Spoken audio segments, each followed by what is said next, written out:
امریکہ میں department of labour کی طرف سے جاری کیے گئے اعداد و شمار کے مطابق گزشتہ ہفتے 33 لاکھ امریکیوں نے بے روزگاری الاؤنس کے لیے درخواست دی، جو کہ 1982 کی ریکارڈ تعداد سے 4 گنا زیادہ ہے۔ اس کے باوجود چند روز پہلے تک صدر ٹرمپ کے حوصلہ افزا بیانات جاری رہے۔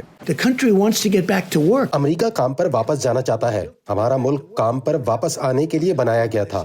ہمارا ملک وہ نہیں جہاں وہ کہتے ہیں کہ چلو اسے 2 سال کے لیے بند کر دیں۔ ہم ایسا نہیں کر سکتے ہیں۔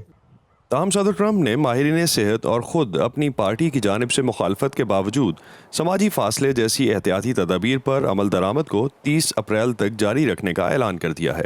ادھر متاثرین کے لیے نقد ادائیگیوں کے علاوہ بے روزگاری الاؤنس میں اضافے جیسے اقدامات پر مشتمل امریکی کانگریس کے 20 کھرب ڈالر کے ریلیف پیکج سے بھی امریکی عوام مطمئن نظر نہیں آتی۔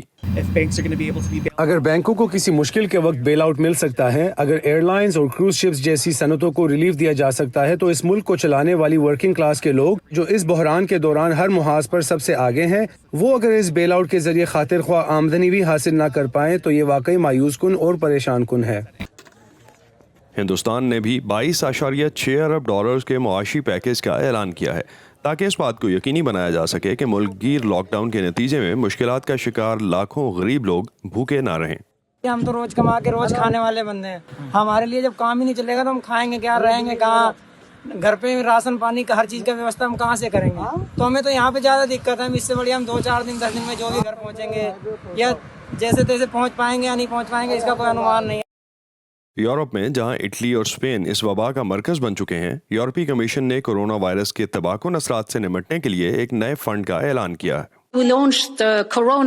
ہم نے 37 ارب یوروز کے فنڈ کا اعلان کیا ہے جو براہ راست جانے پہچانے ملازمتوں اور کاروبار کو بچانے میں مدد کرے گا تاکہ کورونا وائرس کے بحران سے نمٹا جا سکے۔ وہ کہتی ہیں کہ اب جو بھی کیا گیا ہے اس سے بہت سے لوگوں کی زندگیوں میں فرق پڑے گا جو کورونا وائرس کی وبا کے اثرات سے لڑ رہے ہیں۔ مائیا مانڈیالو کے ساتھ اسد اللہ خالد، وائس آف امریکہ۔